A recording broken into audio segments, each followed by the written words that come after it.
평양 제1고등중학교의 아침은 늘 김일성 주석의 초상화 앞에서 시작됐다.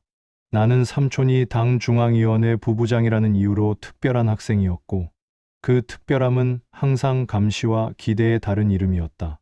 교실마다 균일한 얼굴들이 늘어서 있었고, 생각은 허락되지 않은 사치였다. 그날 국어 시간의 공기는 달랐다.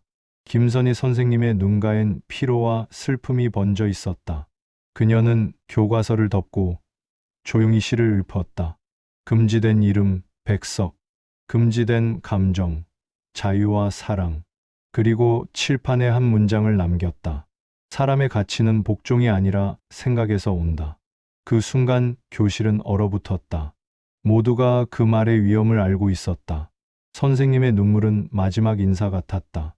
그녀의 목소리는 떨리지 않았지만 우리는 직감했다. 이제 무언가가 시작되었다는 것을. 다음 날 아침 김선희 선생님은 오지 않았다. 나는 평소보다 30분 일찍 학교에 도착했다. 혹시 선생님이 먼저 와 계실까 하는 기대를 품고, 아니, 기대라기보다는 확인하고 싶었다. 어제 일이 꿈이었기를, 아니면 선생님이 무사하기를 바라면서. 하지만 교실은 비어 있었고, 어제 칠판에 쓰여 있던 문장도 깨끗이 지워져 있었다. 누군가 물걸레로 여러 번 닦은 흔적이 보였다. 분필 가루 하나 남지 않을 만큼 철저하게. 야, 들었어? 김 선생 끌려갔대. 일찍 온 몇몇 학생들이 교실 구석에서 속닥거렸다. 목소리를 최대한 낮추면서. 응, 우리 아빠가 보건소에서 일하는데 어젯밤 늦게 차가 왔대. 검은색 승용차, 보위부 차량이래. 보위부, 국가안전보위부. 그 이름만으로도 충분히 무서웠다. 사람들은 그곳에 한번 끌려가면 돌아오지 못한다고 했다. 정확히는 같은 사람으로 돌아오지 못한다고. 육체는 돌아올지 몰라도 정신은 부서진 채로. 학생들이 하나둘 교실로 들어왔다. 모두 평소와 다른 표정이었다. 긴장, 두려움, 그리고 호기심이 뒤섞인 얼굴들. 누구도 먼저 입을 열지 않았지만 모두가 같은 것을 생각하고 있었다. 선생님은 어디로 갔을까? 우리는 괜찮을까? 조회 시간이 됐다. 전교생이 운동장에 모였다. 교감이 단상에 올라 마이크를 잡았다. 학생 여러분, 오늘부터 3학년 5반의 국어는 리명철 동무가 맡게 되었습니다. 교감의 목소리는 건조했다. 감정이 없는 기계음 같았다.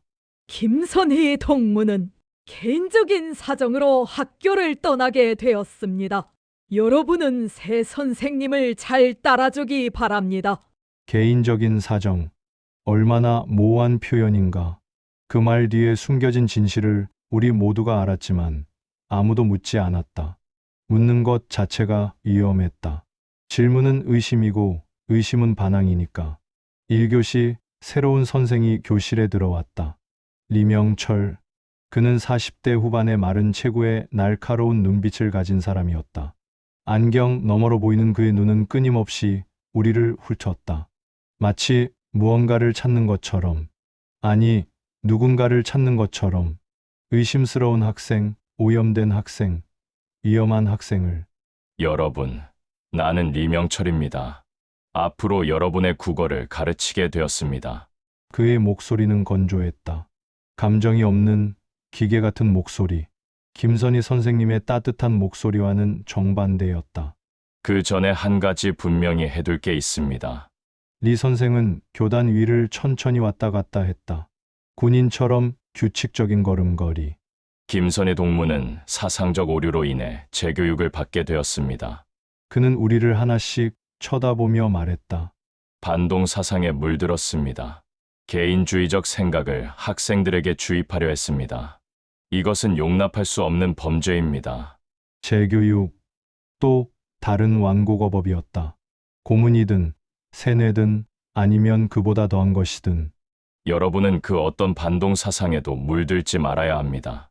리 선생의 목소리가 날카로워졌다. 교과서에 없는 내용, 검증되지 않은 사상, 개인주의적 생각, 이 모든 것이 우리 사회주의 체제를 좀먹는 독입니다. 암세포입니다. 그는 교탁을 손으로 톡톡 두드렸다. 마치 강조하듯이. 혹시 김선희 동무에게서 이상한 내용을 배운 학생이 있습니까? 교과서에 없는 신화, 의문스러운 말을 그의 눈빛이 교실을 스캔했다. 교실이 얼어붙었다. 아무도 손을 들지 않았다. 아니, 들 수 없었다. 손을 드는 순간 고발자가 되거나 공모자가 되는 것이다. 30초의 침묵. 좋습니다. 리 선생은 만족한 듯 고개를 끄덕였다. 아무것도 기억나지 않는 게 가장 좋습니다. 기억은 때때로 짐이 되니까요. 그럼 수업을 시작하겠습니다. 하지만 수업은 제대로 이루어지지 않았다. 리 선생은 교과서를 읽으라고만 했다. 54페이지부터 62페이지까지 조용히 읽으시오. 그리고 그 시간 내내 우리를 관찰했다. 누가 어떤 표정을 짓는지, 누가 창밖을 보는지, 누가 멍하니 앉아 있는지, 누가 떨고 있는지. 점심시간, 식당은 소문으로 들끓었다. 김 선생님이 남조선 방송 들었대. 한 학생이 속삭였다. 아니야, 내가 들은 건 남편이 간첩이었다는 거야. 중국에서 간첩 활동했대. 다른 학생이 거들었다. 내 아버지가 그러는데 불온 서적을 숨겨뒀대. 미국 책이랑 남조선 소설책. 미국 스파이랑 연락했다는 얘기도 있어. 소문은 빠르게 퍼졌다. 그리고 무섭게도 점점 부풀려졌다. 한 사람에서 다음 사람으로 전달되면서 내용이 추가되고 과장되고 왜곡됐다. 어제까지 존경하던 선생님이 오늘은 간첩이 되고 반역자가 되고 악마가 되어 있었다. 사람들은 그 소문을 믿기 시작했다. 아니, 믿어야 했다. 선생님이 결백하다고 생각하는 것 자체가 위험했으니까. 체제의 판단을 의심하는 것이니까. 나는 밥을 삼키기 힘들었다. 목에 뭔가 걸린 것처럼. 어제까지 우리를 가르치던 선생님이, 우리에게 소중하다고 말했던 선생님이 하루아침에 반동이 되어버렸다. 그것도 아무런 재판도, 설명도, 변호의 기회도 없이. 단지 누군가의 명령 한마디로. 진우야, 너 괜찮아? 최민호가 물었다. 얼굴이 창백해. 밥도 거의 안 먹고. 응. 그냥 속이 좀 안 좋아서. 너무 걱정하지 마. 우리는 아무것도 안 했잖아. 그냥 수업 들은 것뿐이고. 그게 문제였다. 우리는 아무것도 안 했다. 선생님이 위험에 처했을 때 우리는 아무것도 하지 않았다. 할 수 없었다. 아니, 하려고도 하지 않았다. 그게 더 무서웠다. 방과 후 나는 청소 당번이 아니었지만 교실에 남았다. 책 좀 찾아야 한다고 둘러댔다. 다른 학생들이 모두 떠나길 기다렸다. 5분, 10분, 15분. 마지막 학생이 나가고 교실이 비었다. 나는 조심스럽게 교실을 둘러봤다. 선생님의 흔적을 찾으려고 교탁 서랍을 열어봤다. 비어 있었다. 창가의 화분, 평범한 화분일 뿐. 게시판, 학교 공지사항과 우리 반 표어들만. 그런데 게시판 옆 벽, 표어들 사이에 끼워진 작은 쪽지가 눈에 띄었다. 노란 종이, 크기는 손바닥만 했다. 다른 공지들에 묻혀 눈에 잘 띄지 않는 위치. 다가가서 봤다. 선생님의 손글씨였다. 특유의 또렷한 필체. 사람의 가치는 복종이 아니라 생각에서 온다. 심장이 미친 듯이 뛰었다. 이 메모를 그냥 두면 누군가 발견할 것이다. 아마 리 선생이. 그러면 우리 반 전체가 조사받을 수도 있다. 연대 책임, 집단 처벌. 하지만 이걸 지워버리면 선생님의 마지막 메시지가 사라지는 것이 샵 침묵의 교실. 일주일이 흘렀다. 학교는 겉보기엔 예전과 다르지 않았다. 조회 시간에는 여전히 김일성 주석의 어록이 낭독됐고 체육 시간엔 군가가 울려 퍼졌다. 하지만 공기 속엔 알 수 없는 긴장감이 배어 있었다. 복도를 걷는 선생님들의 눈빛이 달라졌다. 서로를 향한 인사 대신 짧은 고개 끄덕임만 오갔고 웃음소리는 사라졌다. 학생들 사이에서도 눈을 마주치는 일이 줄었다. 누군가의 시선이 곧 의심이 될 수 있는 시대였다. 교감은 하루에도 몇 번씩 복도를 순찰했다. 그의 구두 소리가 들리면 교실은 순식간에 조용해졌다. 창가에 앉은 나는 그 발소리를 들을 때마다 가슴이 조여왔다. 어제까진 자유롭게 떠들던 교실이 이제는 감시받는 실험실처럼 느껴졌다. 리명철 선생의 수업은 이전과 달랐다. 그는 교탁 위에 교과서를 덮어놓고 학생들의 얼굴을 하나하나 훑었다. 생각이란 건 조심해야 한다. 사상은 바이러스와 같아서 한 사람의 머릿속에 들어오면 순식간에 퍼진다. 그 말에 반 전체가 숨을 죽였다. 누가 그 바이러스로 지목될지 아무도 몰랐기 때문이다. 그날 수업이 끝나자 리 선생이 내 이름을 불렀다. 동무 한진우, 잠깐 남아라. 가슴이 철렁했다. 손끝이 차가워졌다.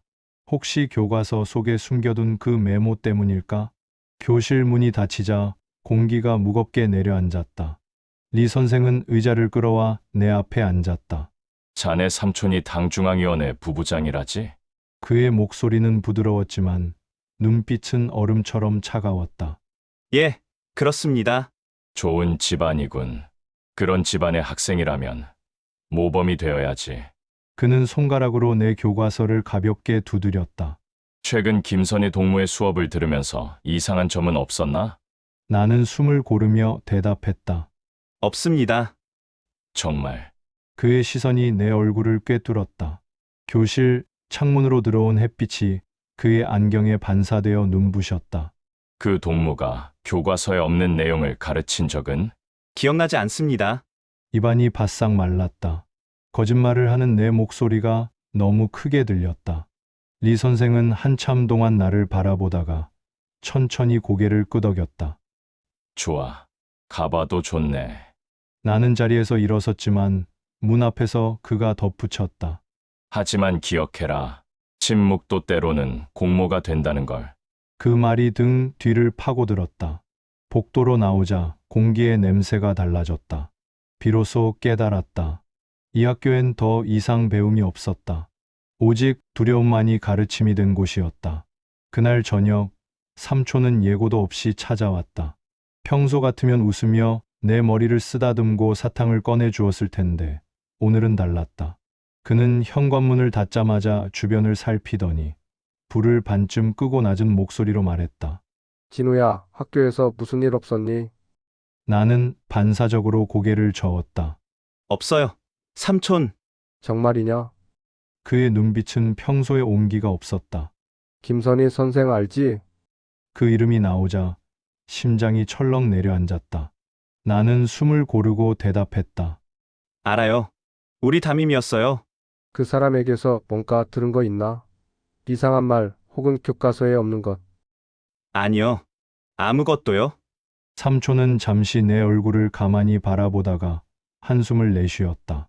진우야, 내가 아직 어려서 모르겠지만 세상은 생각보다 훨씬 잔인해. 특히 이 나라에서는 말이지. 그는 벽에 걸린 김일성 초상화를 힐끗 바라보고 목소리를 낮췄다. 잘 들어라. 살아남으려면 세 가지를 지켜야 한다. 그의 목소리는 단호했다. 첫째, 듣지 말아야 할 것은 듣지 마라. 둘째, 보지 말아야 할 것은 보지 마라. 셋째, 말하지 말아야 할 것은 절대 말하지 마라. 나는 고개를 들었다. 그럼 진실은요? 그는 잠시 말을 잇지 못했다. 침묵이 방 안을 채웠다. 밖에서는 겨울바람이 창문을 두드렸다. 진실이란 건 이 나라에선 사치야. 넌 내 목숨이 소중하지 않니? 그 말에는 두려움과 체념이 뒤섞여 있었다. 하지만 삼촌, 선생님은 그러지 않았어요. 사람의 가치는 복종이 아니라 생각에서 온다고 하셨어요. 삼촌의 얼굴이 굳었다. 진우야, 다시는 그 말을 입 밖에 내지 마라. 그는 벌떡 일어나 창문 커튼을 닫았다. 누가 들으면 우리 모두 끝장이야. 김선희 같은 사람은 진실을 말하려다 사라진 거야. 내가 그 뒤를 따르고 싶어. 나는 아무 대답도 하지 못했다. 삼촌은 코트를 입으며 한마디 덧붙였다. 진실보다 더 중요한 건 생존이다. 살아남아야 기억이라도 할 수 있지.